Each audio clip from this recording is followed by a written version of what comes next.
The sudden wave of nausea during our family gathering sent me stumbling upstairs to my daughter's bedroom, searching for somewhere quiet to recover. I pushed open the door, expecting to find a peaceful place to sit, but what I discovered hidden beneath the bed made my hands tremble uncontrollably. The glass container filled with that strange amber liquid was just the beginning. It was the handwritten note beside it that revealed a truth so horrifying I immediately dialed 911. In that moment, our joyful celebration turned into a police investigation that would tear our family apart forever. Before we continue, hit subscribe and let me know in the comments where you're watching from.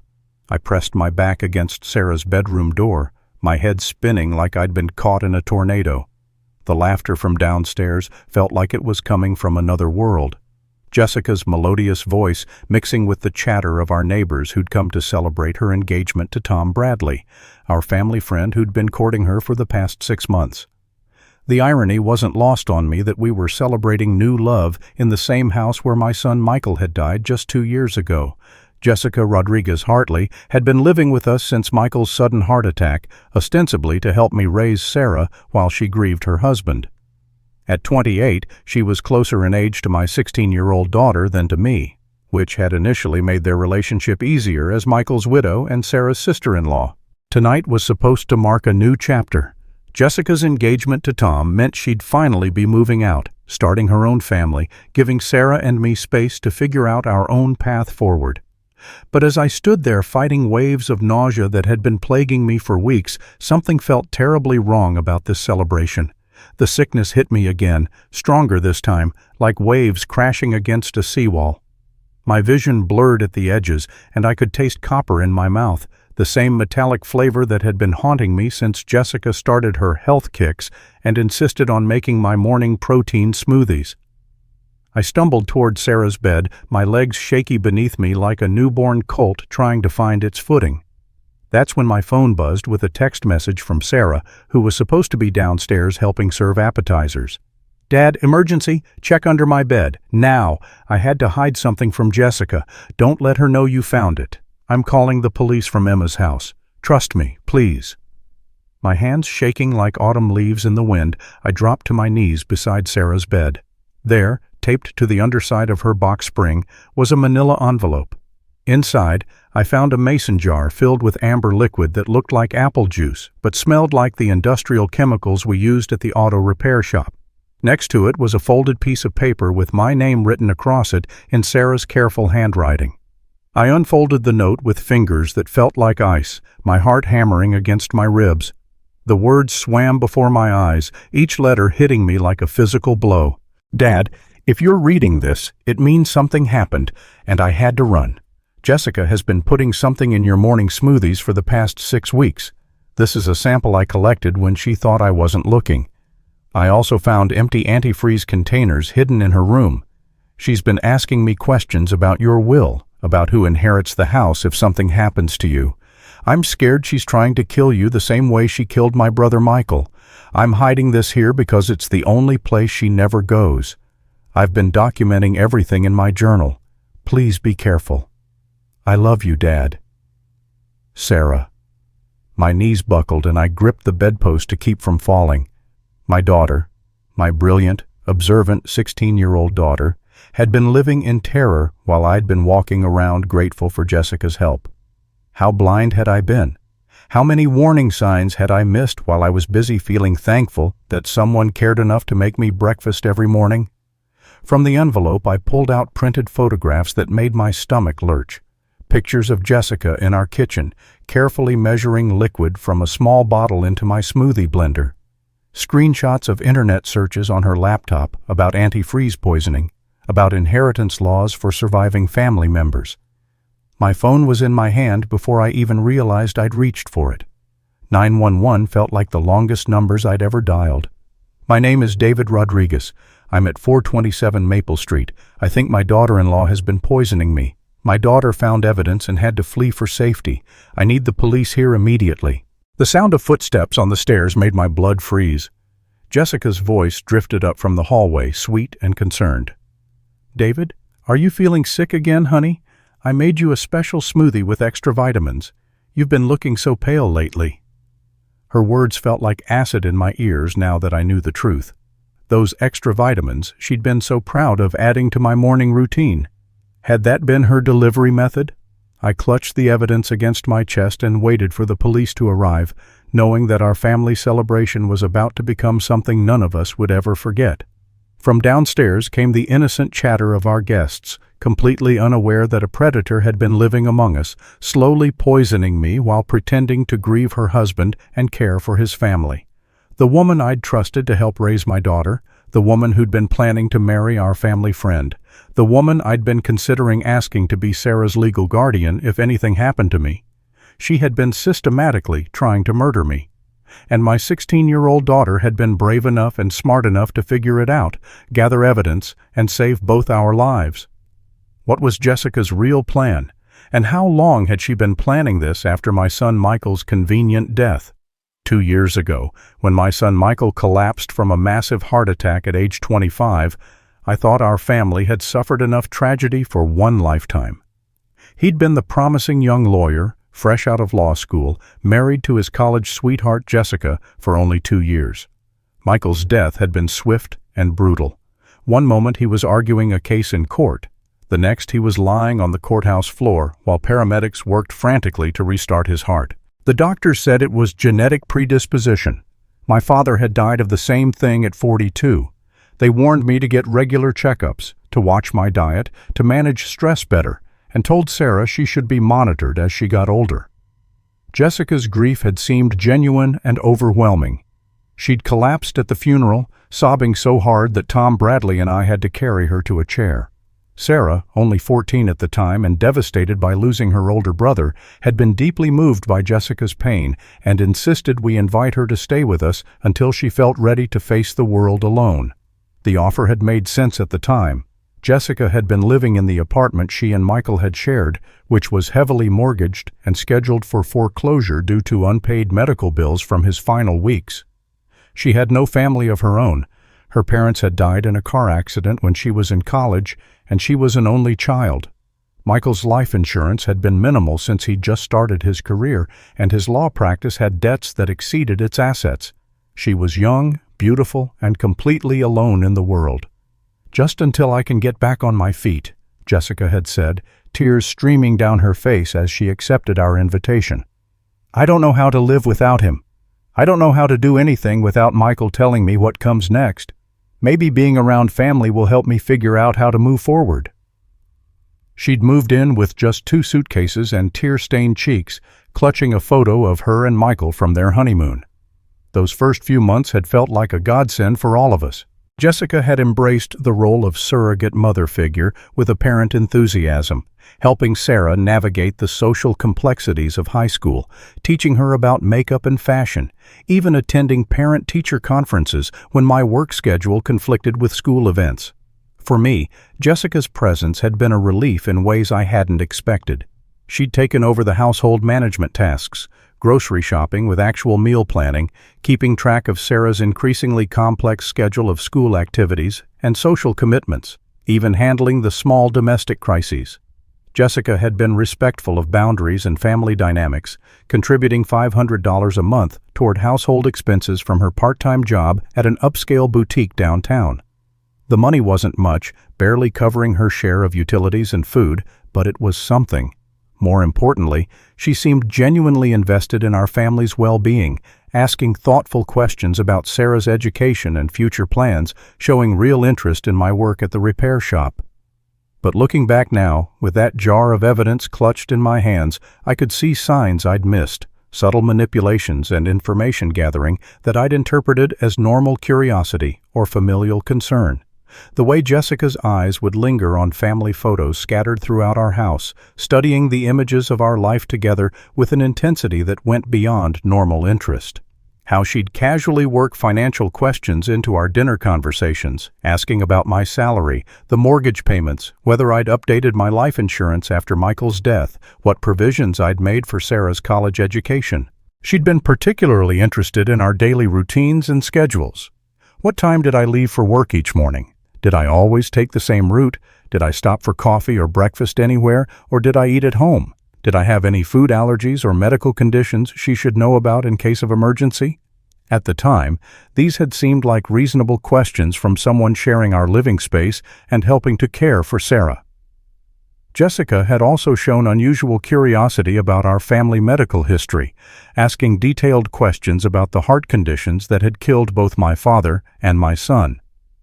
She'd wanted to know about genetic testing, about whether I'd been screened for the same markers that had made Michael vulnerable. When I'd mentioned that my doctor wanted me to start taking daily aspirin as a preventive measure, she'd immediately offered to help me remember by incorporating it into a morning vitamin routine. "You're so busy taking care of everyone else, David," she'd said with what I'd interpreted as genuine affection. "Let me take care of you for once. I'll make you protein smoothies every morning with all your vitamins and medications mixed in. That way you won't forget to take them. And you'll start your day with proper nutrition instead of just grabbing coffee and a donut on your way out the door." The morning smoothie routine had become one of Jessica's proudest contributions to our household. She'd experimented with different combinations of fruits and protein powders, always asking for my feedback about taste and texture. She'd been so enthusiastic about finding the perfect recipe, so pleased when I'd complimented her efforts, so attentive to making sure I finished every drop before leaving for work. Now I understood that those smoothies had been her weapon of choice, the perfect delivery system for a slow-acting poison that would mimic the symptoms of stress and overwork. The symptoms had started so gradually that I'd attributed them to natural causes, the increasing fatigue, the occasional nausea, the headaches that came and went without obvious triggers. I'd assumed it was the natural consequence of working too hard while worrying too much about Sarah's future and my own mortality. The stress of single parenthood, the physical demands of my job at the repair shop, the constant low-level anxiety about money and health and whether I was doing right by my daughter, it all seemed like reasonable explanations for feeling run down. Jessica had been so sympathetic about my health concerns, always encouraging me to see a doctor, even offering to drive me to appointments I never quite managed to schedule. She'd brought home articles about men's health, vitamins that promised to boost energy, herbal teas that were supposed to help with stress and fatigue. I'd been touched by her concern, grateful that someone cared enough to worry about my well-being. The irony was so bitter I could taste it in my mouth like copper. She'd been poisoning me while pretending to nurse me back to health, systematically weakening me while appearing to care for my welfare. Every gesture of concern had been calculated. Every offer of help had been designed to position herself as indispensable while making me more vulnerable. The police arrived with remarkable speed, their flashing red and blue lights transforming our quiet suburban celebration into something resembling a crime scene from a television drama. Through Sarah's bedroom window, I watched 2 patrol cars pull up to the curb with professional precision, followed by an unmarked sedan that probably contained detectives. The sight of those vehicles would draw every neighbor within 6 blocks. Within minutes, our front yard was crawling with uniformed officers, their radios crackling with official communications that carried through the evening air. I could see Mrs. Henderson from next door peeking through her curtains. The Kowalskis across the street had come out onto their front porch. Officer Patricia Reeves, a woman in her 40s with graying hair pulled back in a practical bun and sharp eyes that seemed to miss nothing, took the jar and photographs from me with latex-gloved hands that moved with practiced efficiency. Her partner, Officer James Mitchell, immediately began asking questions while pulling out a notepad that looked like it had seen plenty of similar domestic situations over the years. "Mr. Rodriguez, how long has Mrs. Jessica Hartley been living in your home?" Officer Mitchell's pen hovered over the page, ready to capture every detail that might be relevant to their investigation. His voice carried the professional tone of someone who'd worked enough domestic cases to know that family situations could be the most dangerous and unpredictable of all. Before I could answer, Jessica appeared in the doorway like a concerned family member responding to a crisis. She'd changed from her elegant engagement party outfit, a flowing blue dress that had made her look radiant when Tom had proposed just 2 hours earlier, into something more casual and approachable. The jeans and soft cream sweater made her look younger and more vulnerable, less like a calculating killer and more like a worried sister-in-law trying to understand why police had invaded her family celebration. "David, what's going on? Why are the police here?" Jessica's voice carried exactly the right note of alarm mixed with confusion, but now that I knew what to look for, I could see something calculating flickering behind her eyes. She stepped into the room with confidence, her gaze immediately drawn to the evidence bag containing the mason jar. The transformation in her demeanor was subtle but unmistakable to someone who was finally seeing clearly. The warm, caring woman who'd been hosting our engagement party had been replaced by someone more guarded, more careful about every word and gesture. She was already calculating her response, already figuring out how to spin this situation in her favor. I held up one of the photographs Sarah had taken, my voice steadier than I felt thanks to the adrenaline coursing through my system. "Jessica, this picture shows you putting something from a small bottle into my smoothie blender. My daughter has been documenting what you've been doing to me for the past 6 weeks." Her reaction was flawlessly executed, a masterclass in manipulation that would have fooled me completely if I hadn't been holding photographic evidence in my hands. The sharp intake of breath, the hand flying to her chest in apparent shock, the way she reached for Sarah's dresser to steady herself as if the accusation had physically staggered her. Every gesture was perfectly calibrated to convey innocence and wounded surprise. "David, that's impossible. I would never hurt you, you know that." Her voice broke with what sounded like genuine emotion, tears springing to her eyes with impressive speed. "You're Michael's father. You're Sarah's father. You're all the family I have left in this world. After everything we've been through together, after all the ways you've helped me heal from losing Michael, how could you think I would do something so horrible?" The performance was so convincing that I found myself wanting to believe her despite the evidence in my hands. This was the woman who'd held Sarah when she cried on the anniversary of her mother's death, who'd taught her how to apply makeup for her first school dance, who'd sat up with me during Sarah's bout with pneumonia last winter. How could that caring person be the same one who'd been systematically poisoning me? Officer Reeves stepped forward, her expression professionally neutral as she studied Jessica's reactions with the trained eye of someone who'd seen every type of domestic deception imaginable. "Ma'am, we're going to need to search the premises and test this substance. Do you have any chemicals or medications in your possession that might account for what we're seeing in these photographs?" "Of course not." Jessica's voice shot up an octave, her face flushing red as she pressed her hands against her chest. "I'm a retail manager, not some kind of criminal.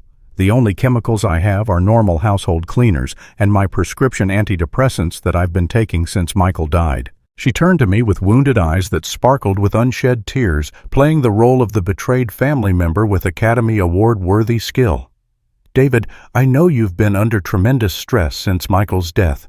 Raising Sarah alone, working those long hours at the shop to make ends meet, dealing with your own grief while trying to be strong for everyone else. It's been overwhelming for all of us. But this paranoia, these wild accusations against someone who loves you, maybe you should talk to someone professional about what you're going through." The way she turned my concerns back on me, suggesting that I was the one with mental health issues that were causing me to see threats where none existed, was so smoothly done that I almost doubted my own eyes. She was making me sound like a man on the edge of a breakdown, someone whose judgment couldn't be trusted, whose accusations should be dismissed as the product of stress and grief-induced paranoia. But the evidence was right there in my hands. Clear, damning photographs of her tampering with my food, chemical analysis waiting to confirm what Sarah had suspected. No amount of manipulation could explain away what was documented in those images. Officer Mitchell was already on his radio, calling for additional backup and requesting that a forensics team be dispatched to process what was clearly going to be a complex crime scene. "Ma'am, where is Sarah Rodriguez currently located? We're going to need to speak with her about these allegations." Jessica's answer came without hesitation, delivered with the perfect combination of concern and maternal disapproval that made her sound like a responsible adult dealing with a troubled teenager. "She's been acting out lately. Typical teenage rebellion. You know how it is with girls her age. She went to stay with her friend Emma Patterson for the weekend, said she needed space from what she called family drama. I think she's been reading too many mystery novels and watching too much true crime television. Sometimes grieving teenagers develop elaborate fantasies to explain their pain and confusion." The way she dismissed Sarah's evidence as teenage fantasy while positioning herself as the concerned guardian was masterful. She was painting my daughter as an unstable adolescent, creating dramatic scenarios for attention, while presenting herself as the rational adult trying to manage a difficult family situation. Officer Mitchell made careful notes, his expression giving nothing away about whether he was buying Jessica's explanation. "We'll need to verify Sarah's location and speak with her directly about these allegations. Can you provide us with contact information for the Patterson family?" I pulled out my phone with hands that trembled slightly from adrenaline and tried calling Sarah's number, my heart racing when the call went straight to voicemail. Her cheerful recorded message felt like an echo from a simpler time when our biggest worries were homework and curfews. "Hi, you've reached Sarah. I'm probably studying or hanging out with friends, so leave me a message and I'll get back to you when I can." "Sarah, it's Dad. The police are here. You did the right thing by gathering this evidence and calling for help. Stay exactly where you are until Officer Reeves contacts you directly. Don't come home until the police say it's safe." I tried to keep my voice steady despite the fear gnawing at my stomach, fear that Jessica had done something to ensure Sarah couldn't contradict her story, fear that my daughter might still be in danger. From downstairs came the sound of confused voices as our engagement party guests became aware that something was seriously wrong. I could hear Mrs. Henderson asking someone what was happening, and the general murmur of people trying to decide whether they should leave. Tom Bradley's voice carried up from the bottom of the stairs, concerned and bewildered. "Jessica, is everything all right up there? The police cars outside have everyone worried. Should I send everyone home?" Jessica called back down, her voice perfectly controlled. "Everything's fine, honey. Just a family misunderstanding. The police are helping us sort it out. Why don't you keep everyone entertained for a few more minutes?" The casual way she lied to her fiancé, the smooth confidence with which she managed the situation while under investigation for attempted murder, made me realize that I'd never really known this woman at all. The grieving widow who'd moved into our home, the family member I'd trusted, it had all been an elaborate performance designed to position herself for this moment. Every gesture of care had been calculated, every offer of help had been strategic, every moment of apparent vulnerability had been manufactured to make us trust her completely. She'd studied us like a predator studies prey, learning our weaknesses and exploiting our need for family connection in the wake of loss. Officer Reeves began setting up a formal interview area in Sarah's room while Officer Mitchell coordinated with the forensics team that was arriving in yet another vehicle outside our house. "Mr. Rodriguez, we're going to need a detailed timeline of your symptoms and Mrs. Hartley's residence in your home. Mrs. Hartley, you'll need to come with us for formal questioning downtown." "I want to call my lawyer," Jessica said suddenly, her voice losing its earlier warmth and becoming flat and businesslike. The grieving widow, the concerned family member, the woman who'd claimed to love us like her own blood relatives, that persona evaporated like morning mist, replaced by someone calculating and defensive who understood that the game was up. "That's your right," Officer Mitchell replied calmly. "But we're still going to execute this search warrant. The safety of the residents is our primary concern, and we have probable cause to believe a serious crime has been committed in this household." Jessica's carefully constructed mask slipped just enough for me to see something cold and dangerous underneath, a glimpse of the predator who'd been hiding behind the facade of family loyalty and grief. "David, you're making a terrible mistake that you're going to regret for the rest of your life. After everything I've done for this family, after all the sacrifices I've made to help you and Sarah heal from your losses, this is how you repay me? With paranoid accusations and police investigations that will destroy what's left of our family?" The methodical search of Jessica's room yielded evidence that transformed our family tragedy into something far more sinister and calculating than I could have imagined in my worst nightmares. Officer Reeves emerged from the guest room, carrying items that made my hands shake with more than just the lingering effects of poison. The first piece of evidence was a small spiral notebook, the kind Sarah used for school assignments, hidden inside a hollowed-out self-help book about grief recovery titled Moving Forward After Loss. The irony of the hiding place, a book about healing concealing evidence of murder, would have been funny if it hadn't been so terrifying. Officer Reeves read from the notebook in a professional monotone that somehow made the words even more chilling. Week 6. D showing increased fatigue, complained of headaches twice this week, maintaining 0.75 milliliter dosage in morning smoothie. Week 8. D missed 2 days of work due to nausea and dizziness, reducing dosage slightly to avoid arousing suspicion, don't want symptoms too obvious too quickly. Week 12. D experiencing regular nausea and headaches, symptoms consistent with early-stage antifreeze poisoning according to medical websites. Tom proposed tonight as planned, timeline accelerating perfectly. The clinical precision of her documentation made me physically sick in a way that had nothing to do with the poison still working through my system. Jessica hadn't been acting on impulse, grief, or even desperation. She'd been conducting a systematic murder campaign with the methodical attention to detail of a scientist running a controlled experiment. Every symptom I'd experienced, every day I'd felt worse, every moment I'd attributed my declining health to stress and overwork had been carefully orchestrated and recorded like data points in some twisted research project.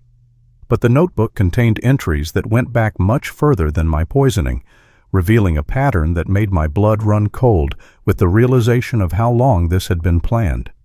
Earlier entries, dating back to months before Michael's death, showed the same calculating approach. Emma's daily routine established.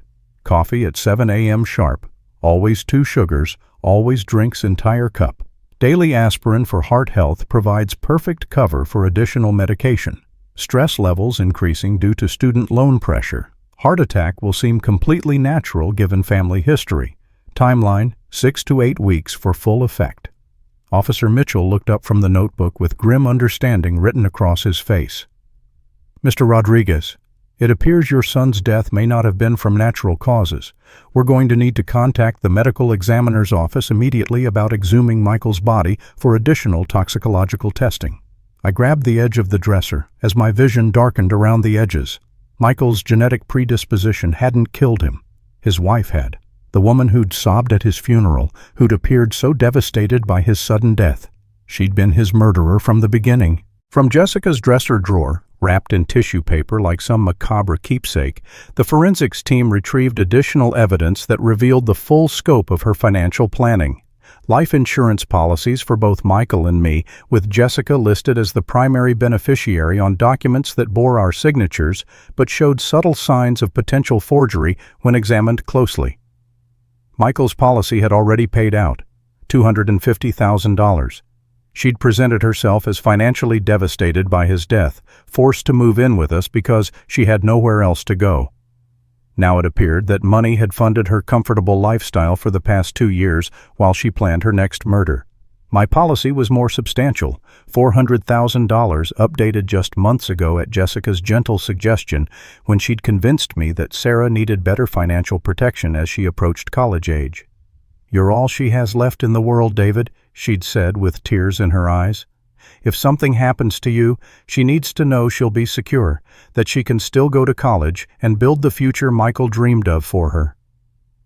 The application bore my signature, but when compared to other documents, subtle differences suggested it might have been forged with the same skill she'd apparently used to create false power of attorney documents. Every piece of paper told the same story. Jessica had been systematically positioning herself to benefit from the deaths of both father and son. "Mrs. Hartley, can you explain why you're listed as the primary beneficiary on both of these substantial life insurance policies?" Officer Reeves asked, her voice carefully neutral but carrying an undertone that suggested she'd seen this type of financial manipulation before. Jessica's composure was beginning to crack like ice under pressure, small fissures appearing in the facade she'd maintained so skillfully for years. "I was Michael's wife. Of course I was his beneficiary. That's completely normal and legal. And David asked me to help him organize his affairs after Michael died because he was so overwhelmed with grief and single parenthood. He wanted to make sure Sarah would be taken care of if something happened to him. That's what any responsible father would do." Her voice had lost some of its earlier confidence, taking on a slightly defensive edge that suggested she was beginning to realize how the evidence was mounting against her. But she wasn't giving up the performance yet, still trying to present herself as the responsible family member, helping to manage practical affairs during difficult times. But according to Mr. Rodriguez's will, which was also recently updated, you're named as Sarah's legal guardian in the event of his death, Officer Mitchell pointed out, consulting documents that the forensics team had found in Jessica's possession. That seems like an unusual arrangement for a daughter-in-law, especially one who isn't related by blood to the child in question. David was concerned about Sarah having stability and continuity in her life, Jessica replied, but her voice had lost its earlier warmth and conviction. I'm the closest thing to a mother figure she's had since she was 14 years old. I've been helping raise her, guiding her through her teenage years, supporting her educational goals. Michael always said if anything happened to both of us, he'd want me to take care of Sarah. It made perfect sense for me to be her guardian rather than some distant relative who barely knows her or a foster family that would treat her like a stranger. Officer Reeves held up another document that had been discovered during the search, this one appearing more recently forged than the others.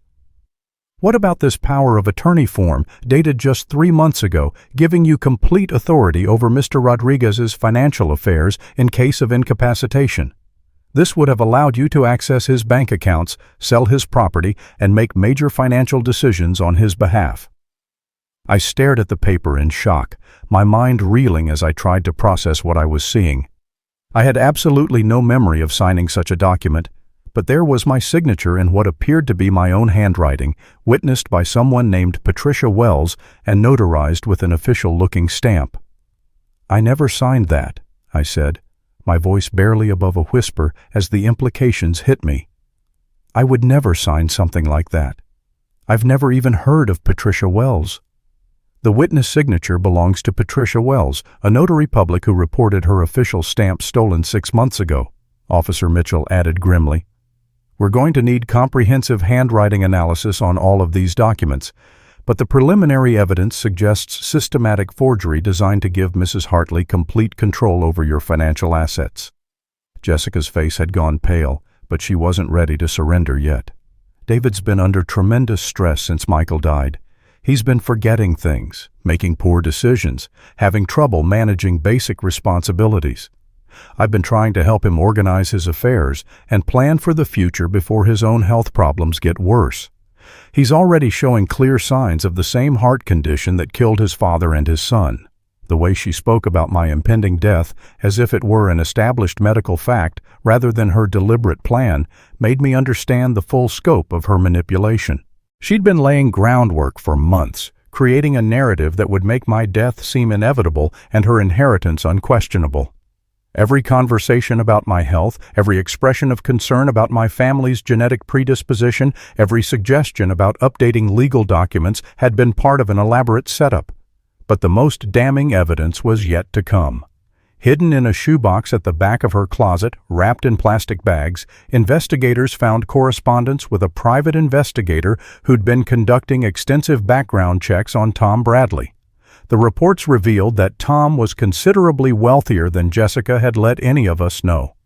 Instead of being a simple restaurant owner struggling to build his business, he was actually the proprietor of 3 highly successful establishments and the owner of a portfolio of rental properties throughout the city worth over $2 million. He'd been deliberately modest about his wealth, preferring to be loved for himself rather than his money, a quality that had apparently made him the perfect target for Jessica's next scheme. It appears Mrs. Hartley has been planning multiple simultaneous financial ventures, Officer Reeves observed dryly as she photographed the private investigator's reports. Marriage to Mr. Bradley, while simultaneously collecting life insurance benefits from Mr. Rodriguez's death, would have set her up quite comfortably for the rest of her life. Jessica's laugh was bitter and desperate, the sound of someone watching their carefully constructed world collapse around them. You're making this sound so calculated, so cold and heartless. I loved Michael with all my heart. His death devastated me completely. I love David like the father I never had. I've been trying to take care of this family, to honor Michael's memory by protecting the people he cared about most in the world. By systematically poisoning his father with antifreeze? Officer Mitchell asked bluntly, his professional demeanor cracking slightly to reveal disgust at what they were uncovering. David was already killing himself with overwork and grief, Jessica snapped, her careful facade finally cracking completely like a dam bursting under pressure. He was headed for the exact same heart attack that killed his son and his father. He's been working double shifts, eating poorly, ignoring his health, drowning in stress about money and Sarah's future. I was making sure Sarah would be protected and provided for when the inevitable happened.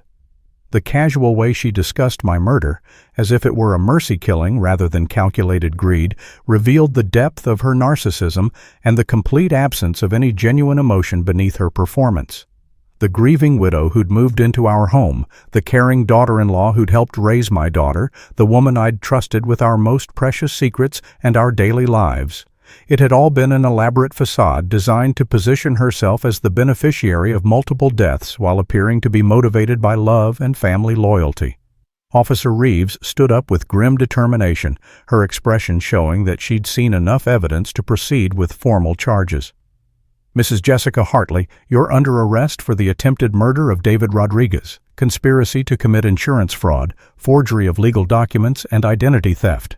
You're also now our primary suspect in the death of Michael Rodriguez. As the handcuffs clicked around Jessica's wrists for what I hoped would be the final time, she looked at me with pure, undisguised hatred, the mask finally and completely discarded to reveal the predator underneath.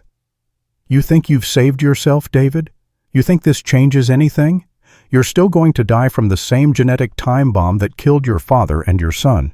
The only difference is that now Sarah will end up bouncing between foster homes instead of being raised by someone who actually loves her and can provide for her future. The sound of multiple cars pulling up outside our house in rapid succession made everyone in the room freeze like actors in a tableau. Through Sarah's bedroom window, I could see an unmarked police vehicle with tinted windows, followed by a police cruiser with Detective Patricia Wells behind the wheel and my daughter Sarah visible in the passenger seat. Within minutes, the sound of footsteps echoed through our house as the new arrivals made their way upstairs. Tom must have let them in and was probably directing the guests to leave through the back door to avoid the chaos. Sarah appeared in the doorway of her own bedroom like a ghost returning to haunt the scene of a crime, very much alive and carrying what appeared to be a substantial collection of evidence. She held a thick manila folder in one hand and what looked like a laptop bag slung over her shoulder, the weight of both suggesting she'd been busy during her absence from home. Behind her stood Detective Patricia Wells, a woman in her 50s with steel-gray hair pulled back in a severe bun and the bearing of someone who'd seen every conceivable type of family betrayal during her years in law enforcement. Her expression was professionally neutral, but there was something in her eyes that suggested she'd been working on this case for more than just a few hours. A moment later, Tom Bradley appeared behind the detective. He must have just finished clearing out the guests and was now seeing the full scope of what was happening upstairs. The man who'd been radiant with happiness just hours earlier now looked like someone whose entire world had been turned upside down without warning. "Dad, are you okay? I saw all the police cars from down the street and knew you'd found my message." Sarah's voice was steady, but I could see the dark circles. Despite her apparent composure, she looked older somehow, more serious than any teenager should have to be. "Sarah." I wanted to run to her immediately, to wrap her in my arms and never let go, but Detective Wells held up a hand to maintain the integrity of what was clearly an active crime scene. "Where have you been? I was terrified that Jessica had done something to you when I couldn't reach you by phone." "I've been staying at Detective Wells's house for the past 3 days in protective custody," Sarah replied, her voice stronger and more controlled than I'd heard it in months. "I went to the police station on Wednesday morning with preliminary evidence about what Jessica was doing, and they've been helping me gather additional proof while keeping me safe from retaliation." Jessica's face went white as fresh snow, then flushed red. For the first time since the police had arrived, she seemed to have lost complete control of the situation that she'd been managing so skillfully up to this point.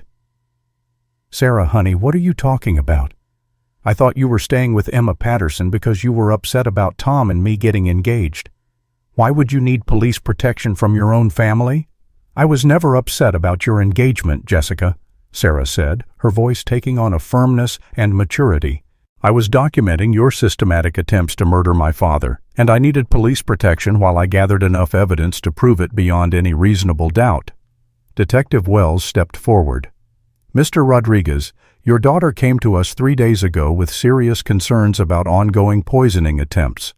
Over the past 72 hours, we've been conducting a thorough investigation that has revealed evidence of multiple felonies spanning several years.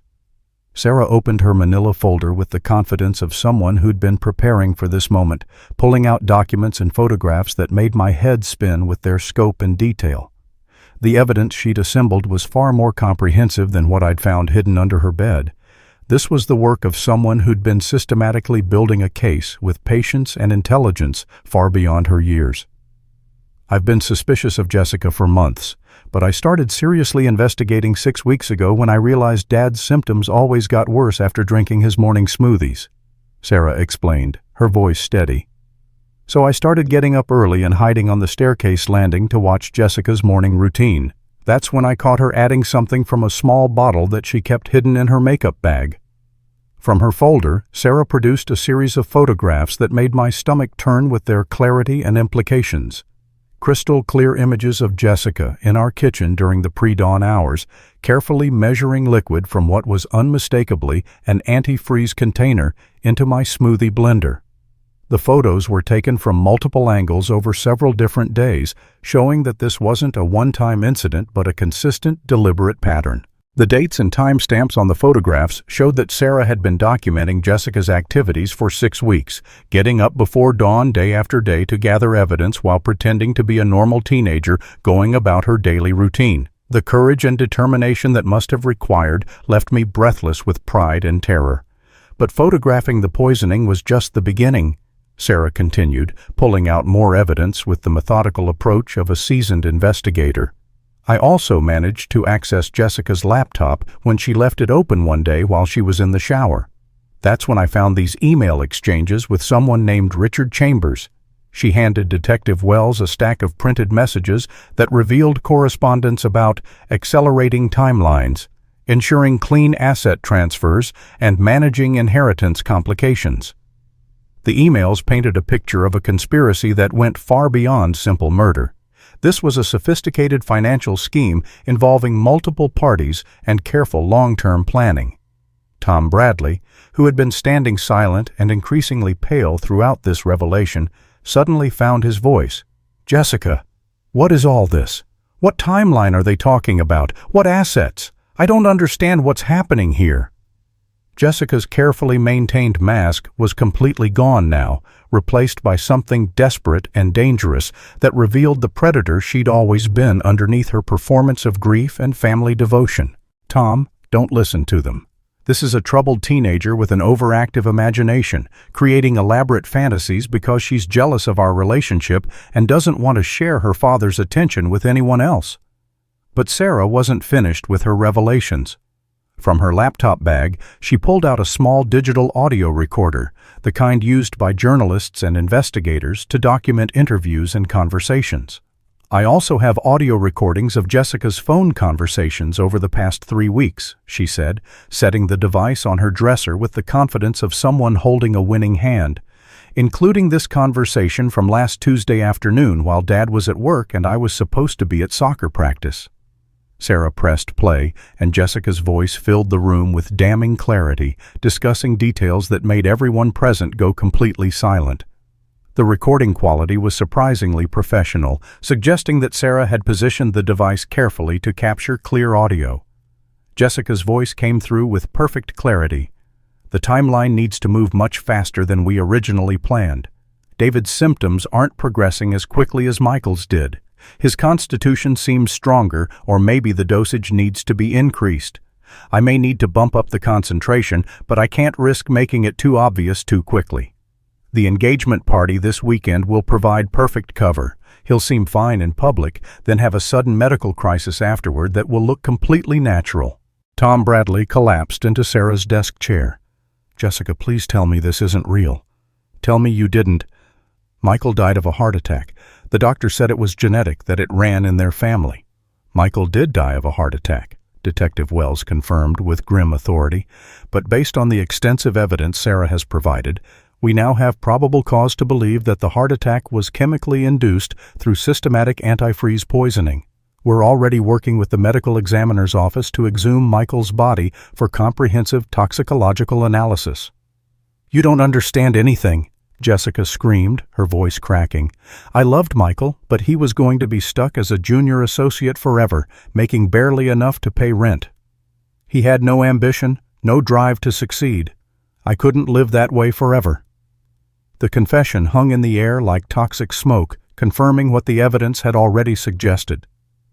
Jessica had murdered her husband when his career wasn't progressing fast enough for her lifestyle expectations, then moved in with his family to orchestrate my death for insurance money while simultaneously positioning herself to marry Tom Bradley for his substantial wealth.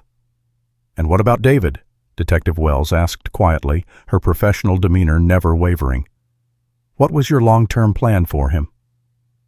Jessica's laugh was bitter and completely unhinged, the sound of someone whose carefully constructed facade had crumbled beyond repair.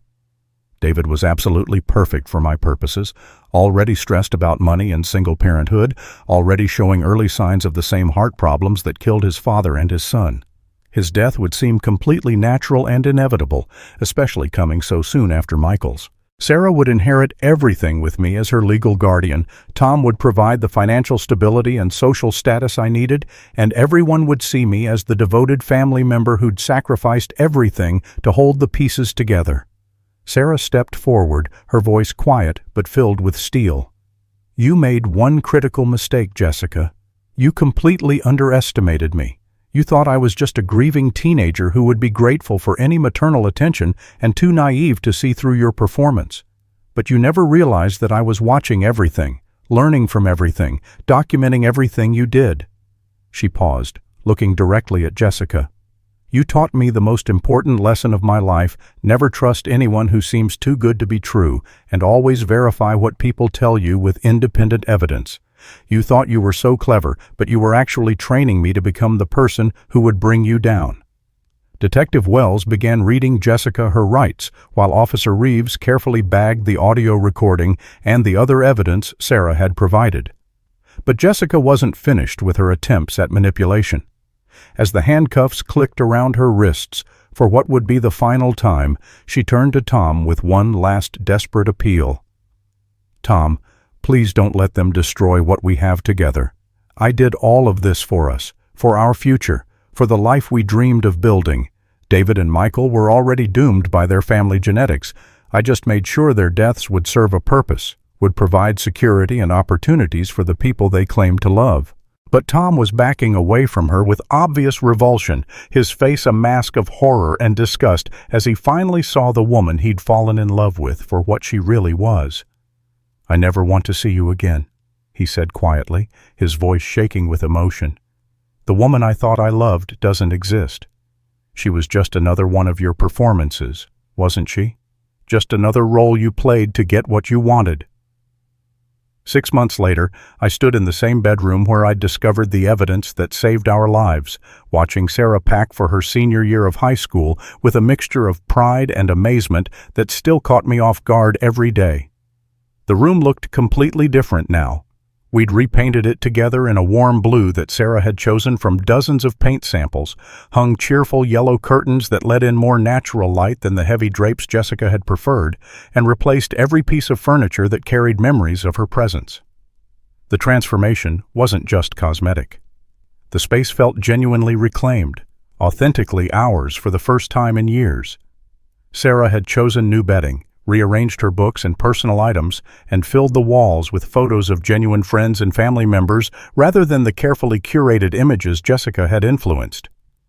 It was a teenage girl's room again, not a stage set designed to support someone else's performance. The investigation into Jessica's crimes had revealed a pattern of manipulation and murder that extended far beyond our family, painting a picture of a serial predator who'd been perfecting her techniques for years. The exhumation of Michael's body had confirmed massive antifreeze poisoning, leading to first-degree murder charges that carried a potential death sentence. Further investigation by authorities in California and Nevada had revealed that Jessica had been previously married twice under different names, Both husbands had died under suspicious circumstances that were now being examined as potential homicides. The media had seized on the story with sensational headlines about the Black Widow of Maple Street and the teenage detective who solved her own father's attempted murder. Sarah had handled the attention with remarkable grace, giving one carefully prepared statement to the press and then refusing all further interviews. She wanted to focus on healing and moving forward rather than becoming famous for surviving trauma.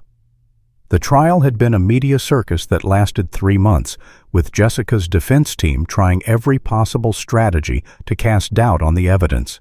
They'd attempted to portray Sarah as an unstable teenager with an overactive imagination, me as a paranoid widower projecting his fears onto an innocent woman, and Jessica as a grieving widow whose only crime was caring too much about her late husband's family. None of it had worked. The evidence was too overwhelming, too meticulously documented, too scientifically verifiable to be dismissed or explained away.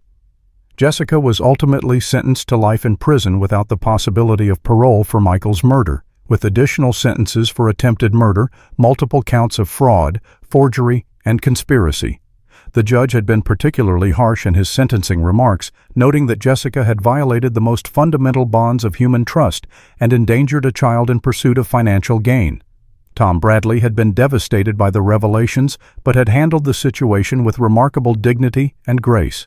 He'd testified truthfully at Jessica's trial, providing evidence about her questions regarding his assets and her apparent financial planning around their proposed marriage. The experience had shaken his faith in his ability to judge character, but he'd begun working with a therapist who specialized in helping victims of manipulation and fraud. In a gesture that had moved me to tears, Tom had established a foundation to help families affected by domestic violence and financial abuse, funding it with a substantial portion of his own wealth. He'd named it the Michael Rodriguez Foundation in honor of my son, saying that Michael's memory deserved to be associated with protection and healing rather than the trauma Jessica had inflicted on our family. But perhaps the most significant change had been in my relationship with Sarah. The crisis had forced us to become true partners in our family's survival rather than simply parent and child, and the trust we'd rebuilt was stronger and more honest than anything we'd had before. Sarah's courage in gathering evidence and contacting police had not only saved our lives, but had revealed a strength, intelligence, and maturity that amazed me every single day. "Dad, are you okay? You're getting that look again," Sarah said, glancing up from her college preparation materials with the gentle concern that had become her way of checking on my emotional state. Her acceptance letter to State University lay open on her newly organized desk. A full academic scholarship for excellence in criminal justice studies, earned entirely through her own efforts and enhanced by her unique real-world experience with investigation techniques. She'd also been accepted into the university's Accelerated Criminology program, where she planned to study forensic psychology with the goal of helping other families recognize and escape from manipulative relationships. The experience with Jessica had sparked a passion for protecting vulnerable people that I knew would drive her entire career. "I'm better than I've been in years," I said, and the words carried a weight of truth that went far beyond simple reassurance. The medical tests had confirmed that the antifreeze poisoning had caused no permanent physical damage thanks to Sarah's early detection and intervention. More importantly, the psychological healing from Jessica's systematic manipulation was progressing steadily with the help of family therapy sessions that had taught us both how to recognize and resist various forms of emotional abuse. Dr. Morrison, our family therapist, had helped us understand that Jessica's success had depended on our natural human desires for connection and support during a difficult time. She'd exploited our grief, our loneliness, and our genuine need for help in ways that were sophisticated and deliberately calculated. Learning to trust our instincts again while remaining open to genuine relationships had been one of our biggest challenges. Sarah sat down on her bed and patted the space next to her, a gesture that had become our routine for important conversations and emotional check-ins. "I need to tell you something, Dad. Something I've been thinking about a lot since the trial ended, and we started really moving forward with our lives." I sat down, giving her my full attention in the way I'd learned to do during our therapy sessions. Dr. Morrison had taught us both the importance of creating safe space for difficult emotions and conversations without rushing to fix problems or explain away pain. "I keep thinking about how close Jessica came to succeeding with her plan," Sarah said, her voice thoughtful and analytical rather than fearful. "If I hadn't started paying serious attention when I did, if I hadn't been brave enough to gather evidence and contact the police despite her threats, you would be dead right now.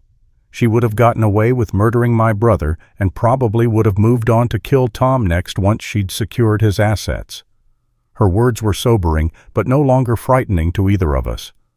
We'd both learned to face difficult truths head-on rather than avoiding them, to acknowledge reality without being paralyzed by it. "But you did notice the signs, and you were brave enough to act on your suspicions," I replied. "You saved both our lives, Sarah, and probably Tom's as well. I'm more proud of the woman you're becoming than I can ever adequately express." "That's part of what I wanted to talk to you about," Sarah continued, her voice taking on the serious tone she used when discussing something that mattered deeply to her. "I've been thinking a lot about Michael lately, about what he would think of everything that's happened to us. I think he would be incredibly proud of how we protected each other and refused to let Jessica destroy what our family built together." The mention of Michael brought the familiar ache of loss, but it was softer now, wrapped in gratitude and strength. "Michael would be amazed by your courage and intelligence," I said. "He always said you were the smartest person in the family. I think he'd be blown away by how you used that intelligence to save us." Sarah leaned against my shoulder in a gesture that reminded me of similar moments when she was small, but this felt different. Not a child seeking comfort from a parent, but two people who'd survived something terrible together and emerged stronger and wiser for the experience. "I've also been thinking about forgiveness," Sarah said quietly. "Not forgiveness for Jessica. She doesn't deserve that, and we don't owe it to her. She made deliberate choices to hurt innocent people for her own gain. But forgiveness for ourselves, for the very human mistakes we made that allowed her to get close enough to hurt us." Her wisdom and emotional maturity continually amazed me. At 17, she had insights about trauma, recovery, and human nature that many adults never developed. The experience had aged her in some ways, but it had also given her tools and perspective that would serve her well throughout her life. "What kinds of mistakes do you think we made?" I asked, genuinely curious about her perspective and analysis of our situation. "We were so focused on being grateful for help that we stopped asking critical questions," Sarah replied thoughtfully. "We were so desperate for someone to care about us after losing Michael that we didn't notice when that care came with strings attached and hidden agendas. But I don't think those were really mistakes. They were normal human responses to grief and loss and the very natural need for community support." She paused, organizing her thoughts before continuing. "The real lesson isn't that we should become suspicious of everyone who offers help. It's that we need to be smarter about recognizing the difference between genuine care that comes freely and manipulation that comes with expectations and hidden costs. Jessica taught us to trust our instincts and verify what people tell us, even when we want to believe them." The evening light streamed through Sarah's window, casting warm shadows across the room where I'd once knelt in terror, holding evidence of betrayal that had almost killed me. Now that same space felt peaceful and safe, filled with the quiet confidence that comes from surviving something terrible and discovering reserves of strength you never knew you possessed. The doorbell rang downstairs. Mrs. Henderson with her weekly casserole delivery, a tradition she'd maintained since Jessica's arrest as her way of supporting our recovery. The gesture represented genuine community care, the kind of help that comes without conditions or hidden agendas. "Dad, are you ready for dinner? I'm making Michael's favorite spaghetti recipe tonight, and I think I finally got the sauce right," Sarah called as she headed toward the kitchen. "I'll be right down," I replied, listening to the sound of my daughter humming as she cooked. As I headed downstairs, I thought about the letter I'd received from Tom Bradley earlier that week. He'd written to update us on his foundation's work and to let us know that he was doing well in therapy. He'd also mentioned that he was slowly beginning to date again, a teacher he'd met through his volunteer work with abuse survivors, someone whose kindness came without manipulation or hidden motives. We'd all learn to recognize the difference between genuine care and calculated manipulation, between help that strengthens relationships and assistance that creates unhealthy dependencies. The lessons had been painful and expensive, but they'd made us wiser, stronger, and more discerning about the people we allowed into our lives. Thank you for listening to our story and for being part of this community where we can share these difficult experiences and learn from each other's survival and recovery. Remember, when something feels too good to be true, trust that feeling and ask the hard questions. When someone seems to care more about your financial situation than your well-being, pay attention to that red flag.